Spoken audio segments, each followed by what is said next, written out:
Good morning to you. And there's so much obviously to talk about with the assassination of Charlie Kirk. There's a lot of bad people. If I wanted to go down the road and spend 4 hours talking about all the bad people that are out there saying horrible things about Charlie Kirk, I could. But this morning, what I'm asking you to do is go to your social media, find videos of Charlie Kirk, and flood the socials with his teachings. Flood the socials with his message. Because I think that is what is so incredibly important and critical to the future, not only of the conservative movement, but also, I believe, the future of America. And so that's part of what I'm doing. I put out a post yesterday on X. I put out one of my favorite Charlie Kirk videos, and it was about religion. And there's so many amazing videos out there of Charlie Kirk. And not to redo the 5 o'clock hour, but I'm just telling you where I am this morning. I was incredibly sad, obviously, but also incredibly motivated to continue to share what Charlie Kirk said about America, about our Constitution, and about conservative values. I am motivated, really motivated, to get his message out. Matthew Hurtt is going to join us in a second. I do want to play this piece of audio. It's a video as well. Charlie Kirk, the spiritual battle in America. Listen. Spiritual battle is coming to the West, and the enemies are wokeism or Marxism combining with Islamism to go after what we call the American way of life. And the American way of life is very simple. I want to be able to get married, buy a home, have kids, allow them to ride their bike till the sun goes down, send them to a good school, have a low-crime neighborhood, not to have my kid be taught the lesbian, gay, transgender garbage in their school, while also not having them have to hear the Muslim call to prayer 5 times a day. That's important. We want the American way of life, which is, by the way, Christendom. Christians, our sacrifice, our toil, our vision, the outgrowth of the scriptures gave us Western civilization. And this is where I think is a great rallying cry. Doesn't matter if you're Hispanic, doesn't matter if you're Asian, doesn't matter if you're black or white. Everybody, if you are Christian and Jesus Christ is your Lord and Savior, these two threats are combining forces to come after us. And it's time that the church stands and rises up against it. Yep. That is Charlie Kirk, and just the internet and the socials are so full of great moments with Charlie Kirk. And that's kind of, Matthew Hurtt, what I'm trying to focus on today is what Charlie Kirk meant to our movement in the 5 o'clock hour. One of the things that I said was the assassination of Charlie Kirk really is an assassination on free speech. It is the attempted assassination of our conservative movement. But I think that his message is going to live on because it's timeless. Well, Dan, what a lot of your listeners may not know is that when Charlie was 18 years old, he had this vision to start a nationwide youth movement. I work full-time at a place called Leadership Institute, and when Charlie was 18, he came and met with our founder and president, Morton Blackwell, to learn how to organize conservative students on campus and in their communities. He spent an entire day just learning the ways, the ins and outs of organizing, and then launched Turning Point USA to become a force on college campuses. I went to Middle Tennessee State University.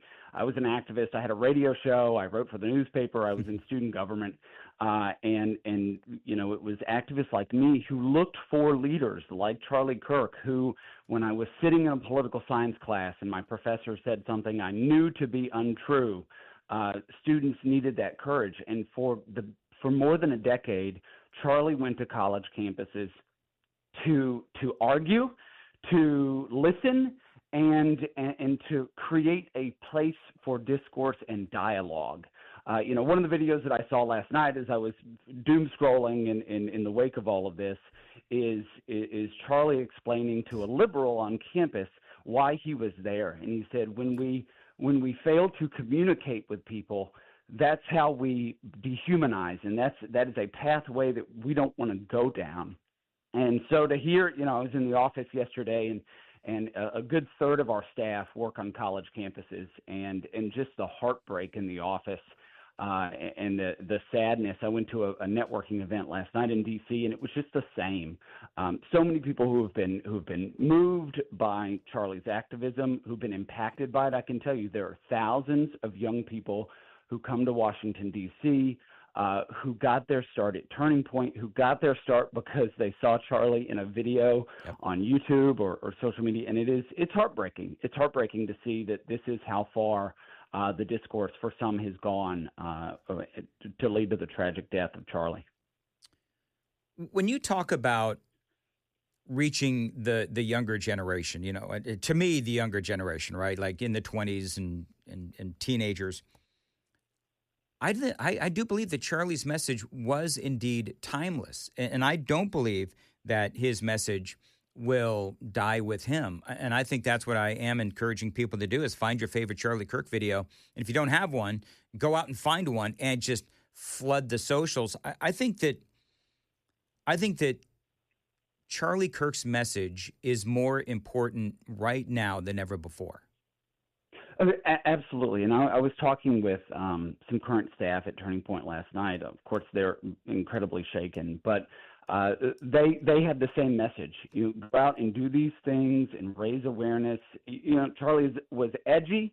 He was confrontational, but he asked tough questions, and he gave everyone a platform. Any of the videos of like what the American Comeback Tour was going to be, where Charlie is sitting on campus and allowing a platform for anyone to ask him anything, and then to navigate that discussion and that discourse. There is nobody else on campus like that. And if our university campuses are supposed to be a haven for free speech, a haven for dialogue and discourse, a haven for the marketplace of ideas, Charlie was the only representative in many instances, certainly on the right, but definitely on the left, across the political spectrum, who was creating those instances where people could disagree without being disagreeable, who could seek truth in a series of questions or a conversation and walk away and not hate one another. And so this is it is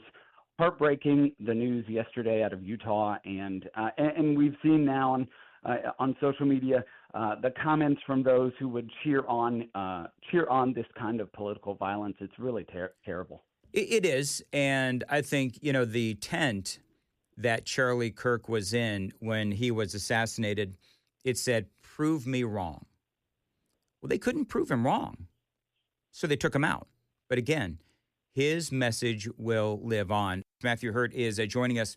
And Matthew, you worked in the same industry, if you will, with Charlie Kirk, in the sense that you both are trying to find young conservative leaders and folks who can carry on the message.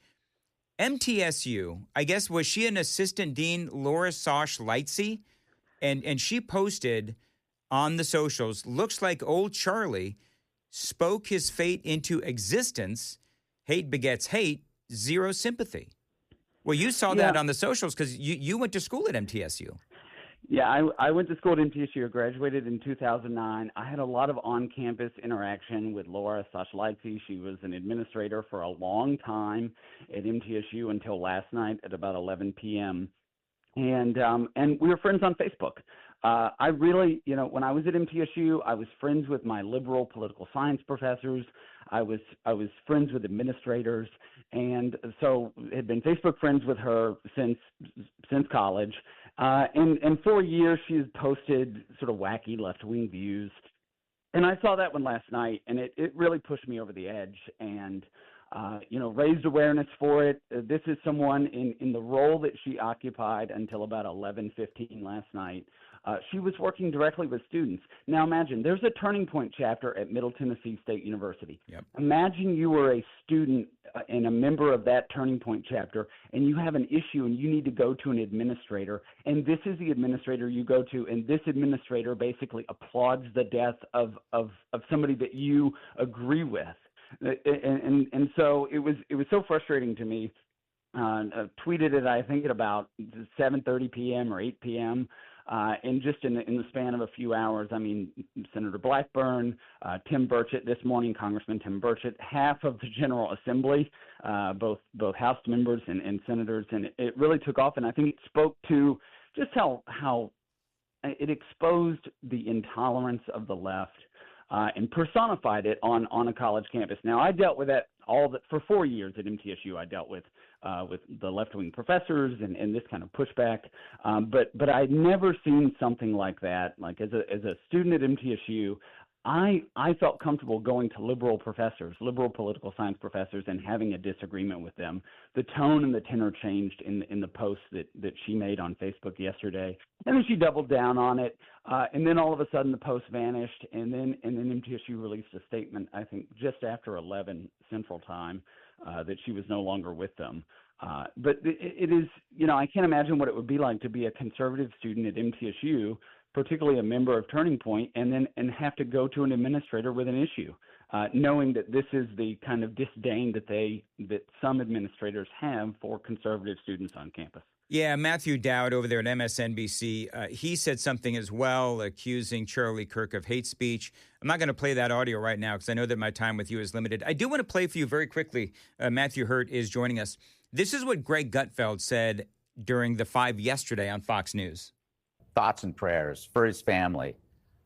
They need it from all of us. And Jesse's right. If they could do this, they are capable of anything. I think that was the message. I believe that was the message. It's really hard to radicalize Republicans. Yeah. It's like we're not the radical type. But if you thought that you were going to shut a movement down, you're going to get a rude awakening. You woke us the fuck up. So that is Greg Gutfeld talking about the radicalization of conservatives. And I got to tell you, Matthew, and people are going to get tired of hearing me say this today, but I've never in years, 40 years of spoken word radio, have I ever felt more motivated to spread the word of conservatism and specifically Charlie Kirk. So I think that Gutfeld has a point there. Yeah, he's got a point, and I think I know we're short on time. The one thing that I really want to drive home is Charlie was a husband and a father, 2 young children, yep. and this is just, I'm getting worked up about it just thinking about it all over again. This is a turning point in American political discourse that the left has embraced, and Greg Gutfeld is right. I don't think they know what they've gotten themselves into. Matthew, always great to have you on, and I love that you have a personal connection with Charlie Kirk. And just real quickly, like 30 seconds, tell me what he was like when you met him many years ago.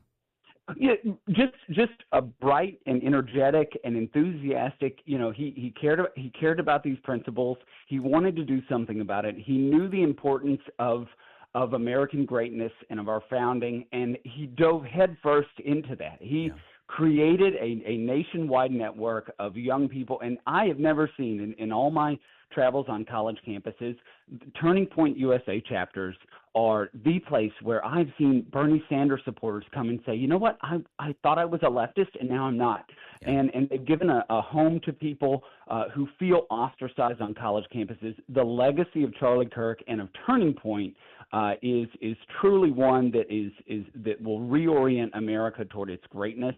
And I think it is more important than ever that individuals continue that mission on campus and in our communities. Matthew Hurtt, thank you for all you do for spreading the gospel of conservatism. I know that part of your gig is looking for those young leaders within the conservative movement.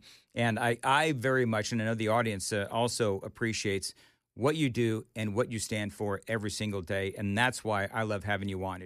Congressman Tim Burchett is standing by. I want to play some audio, though, real quick to set this up, because yesterday in the House of Representatives, Congressman Lauren Boebert called for a moment of prayer, and this was the reaction from the Democrats in the room when they start screaming no.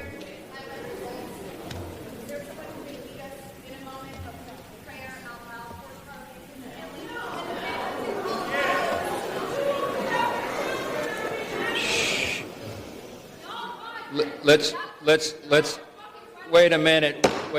The House will be in order. The House will be in order. Shh. The House will be in order. Shh. The House will be in order.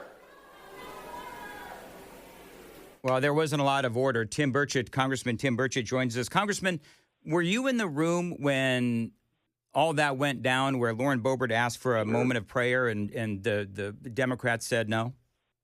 Sure. She was sitting back there with me on center's row, as I call it. Yeah, she had, we just had a moment of silence, a silent prayer or whatever, and she asked for a moment of, asked if we could just pray out loud. But what she said was, what you didn't hear at all was, pray for Charlie Kirk, his family, and those kids in Colorado, I believe it was. Yes.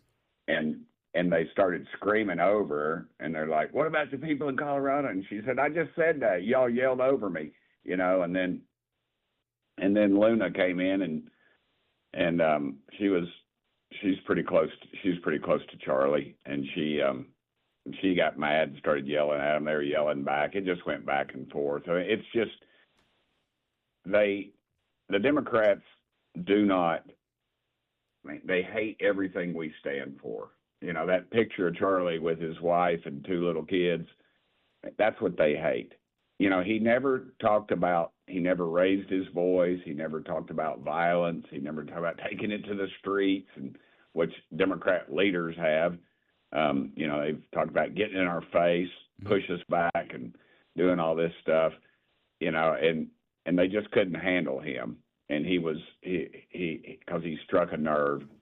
And, you know, you saw it at MTSU yesterday, one of the assistant dean ended up getting canned, which, you know, probably would not have happened if folks had not called it to the administration's attention.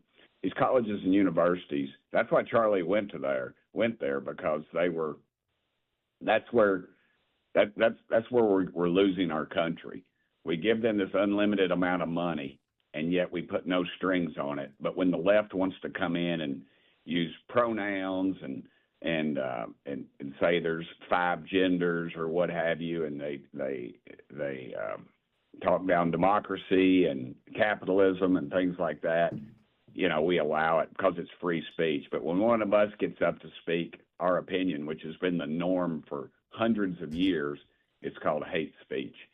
And folks, we better wake up. We better wake up because we are losing our country, and this is just indicative of of more to come, because the left has had a free reign of this. This is not the first thing Steve Scalise was shot out on a baseball field, and a bunch of others were shot, and the guy who shot him had a list that said, you know, his Republican hunting list or something like that. And it took the FBI 5 years after they had to be embarrassed to come out and say, "Oh, that was a politically motivated attack or terrorism or what have you." Look, we are losing this battle, and we better get in the game. Congressman, let me ask you. One of the themes that I've got this morning is, obviously I'm devastated for Charlie Kirk. I'm devastated for his family, and you've got a massive social media imprint. And part of what I'm asking people to do is find their favorite Charlie Kirk video and share it. Because what I want to do is ensure that his message doesn't die with the man. And so right. I think that is something that conservatives really do need to do. And part of my question, you know, do you see, based on the uproar over the Democrats' behavior yesterday in the House of Representatives, you know these people far better than I do, obviously. Do you see them, maybe this becoming a turning point for the Democrats, maybe some introspection, like maybe we've taken this too far? No, I do not, because they are so far to the left. I watched some of them yesterday just gleefully walking around and just whispering and giggling amongst themselves. And I read people pretty well. No, they're just, that's a trap. And one thing I want to correct you, I do not feel sorry for Charlie Kirk right now. I know he's a Christian. He's a Bible-believing Christian. I know he is more alive right now than he has ever been. But back to your original point, no, they are so far off the ledge. They are never. This is not coming back. We got to realize that. We got to, it's the George W. Bush thing. When he did the No Child Left Behind with Teddy Kennedy, and we're going to work with the Democrats, and they ate his lunch. We still haven't recovered from some of that. We're in the majority. Let's start acting like it. Let's quit this compromise talk. The American public put us in office to do something. Let's do it. I'm so sick and tired of, let's play fair. Let's do this. Let's follow the rules, dadgummit. Yeah, let's do that, but let's win. Let's do what the American public sent us to do. And we just constantly, we just can't get out from under ourselves. Yesterday, I remember the NDAA, the National Defense Authorization Act. We put $600 million in there more for Ukraine. And Trump said he didn't even want it. And they said they put it in there for Trump. And nobody asked a question.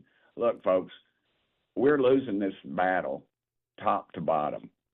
Where we got to gain it back is on our is in our public universities and our colleges. We've got to demand more. It's our tax dollars.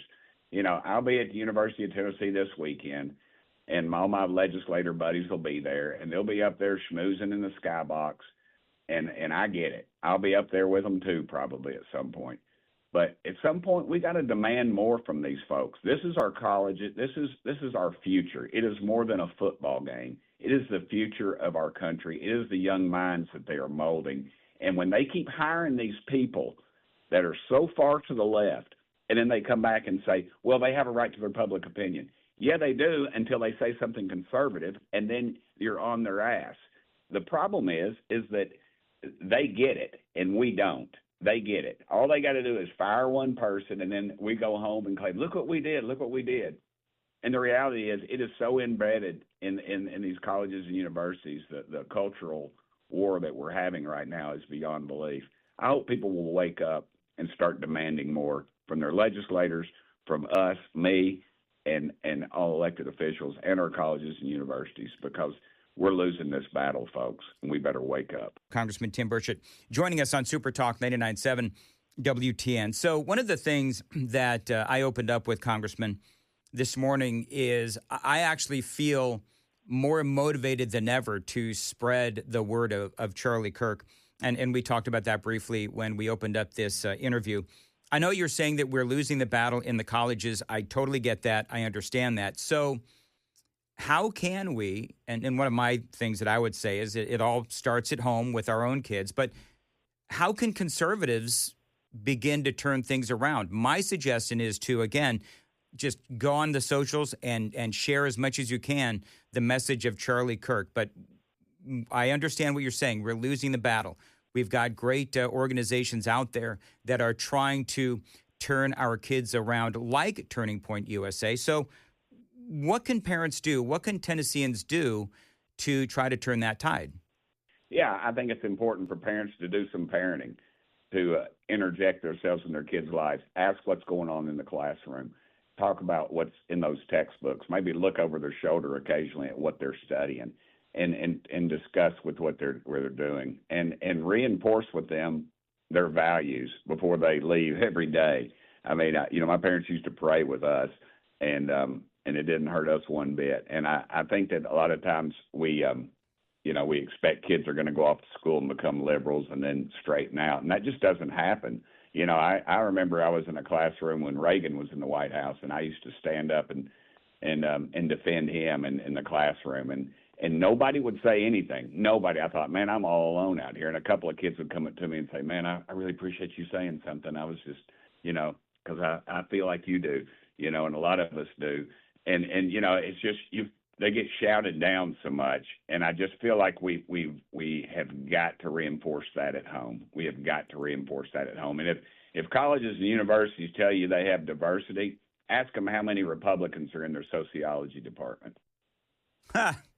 Yeah, they're and we got and listen, we got to quit bringing in these people that are coming down here to save us poor Southerners. Okay? Yeah, we can handle our own, and I it's an arrogance that's involved there that you see, and I see it, and and I get it. They pat you on the head and give you a tour of all the great stuff and show you all the cool stuff, and then and then you're constantly getting covered up with emails from. I can remember during the income tax, and when we were fighting it, and Marsha Blackburn was so good about fighting that thing early on. And I can remember most of my emails were coming from University of Tennessee professors because it had the UTK stamp on it, and it was during office hours, and that should have been called out, and it wasn't by our leadership. And now because they didn't want to offend anybody at the university. But we've got to get after it. We've got to get after it in all corners. And I agree with you. The last conversation I had with Charlie was the night of the big beautiful bill. He called me, and because I hadn't voted yet, I was working on a couple of votes, and I needed to leave my vote open. And I talked to the president, and we were working it out with a couple of members, and it worked out as it turned out. And as you know, the bill ended up passing. And Charlie was like, and he understood strategy. And he understood the long game, and he said, "Oh, I get it. Okay, I'm sorry." And then I said, and he we said we'll get together sometime, and of course, now we can't. Yeah. But anyway. Well, Congressman, you're always great to come on with us. I very much appreciate it, and you're right. We as conservatives have a lot of work to do, and as I said, I am very motivated to continue to preach what Charlie Kirk represented, and I'm going to continue to do that. And please, if you would, if I can humbly ask, because you got a huge social media presence, Congressman, find your favorite Charlie Kirk video, your favorite message, and post it to the socials, because you do have a massive following on social media. And I think that if we all do the same thing, which is spread the great word of Charlie Kirk, we can continue to make the difference that he certainly did. And I appreciate you joining us here on Super Talk 99.7. By the way, Joan, a couple of things. Number one, a programming note.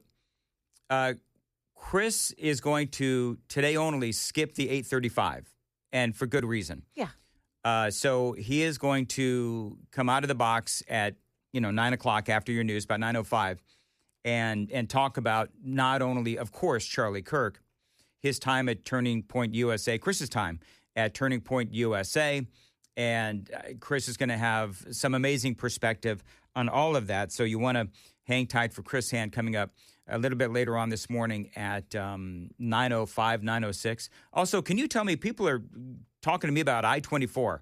Real quickly, what is going on in I-24? So 24 westbound side, it doesn't show now on the traffic center, but I can tell you that there was an accident earlier in the Antioch area, and then once you get up on that curve onto 40 heading westbound, there is a truck that got stuck under the overpass. The railroad overpass. Yeah. It was a truck hauling cars that struck the overpass. Oh, no. So it's too high? Right. They were too high. So it's just the left lane block now. There is a bridge inspection team out there. So it's a huge mess. That's not a big wide open area anyway. Right. So, you're going to find a lot of problems coming in on 24 this morning. Okay. Well, then find another way. Yeah. I know that people know how to get around these kinds of things, but you're right. And we've had that problem several times here in Middle Tennessee. That happened off I-65. I can't remember which overpass it was, but that also happened on I-65 a few years ago. So we'll keep you updated. Traffic and weather together right here on WTN. Coming up after the 7 o'clock news, Donald Trump and his Oval Office address on the assassination of Charlie Kirk. I want to replay this. I've got so much audio, and I want to make sure that I get it all in for the 7 and the 8 o'clock hour audience as well. Charlie Kirk was on a podcast a while ago, and they asked him, how do you want to be remembered? Listen to this. How do you want to be remembered? I mean, if I die? Everything just goes away. How would you, if you could be associated with one thing, how would you want to be remembered? I want to be remembered for courage for my faith. That would be the most important thing. The most important thing is my faith in my life. There you go. So, yeah. And people are remembering, not only Charlie's faith, but also his message. And when we talk about remembering Charlie Kirk for his faith, I can. People are telling me to issue like a challenge. I don't really do those kinds of challenges, but I am asking people that if you, and I asked Tim Burchett the same thing, if you've got a favorite video of Charlie Kirk, we need to flood the socials. Because you heard Tim Burchett say, you heard the congressman say that we are losing in the colleges. That's what Charlie Kirk was all about. Where are those people in the colleges? Where are those young adults in the colleges? You know where they are. They're on social media. So, folks, find your favorite Charlie Kirk video. I found mine on TikTok, and flood the socials with the messages of Charlie Kirk. That, my friends, is how we win, and that is how we continue to spread the message of Charlie Kirk. And as I've been saying all morning long, I've never been more motivated than right now to continue to spread the message of the Constitution and conservatism and God. And so that's what I'm going to continue to do.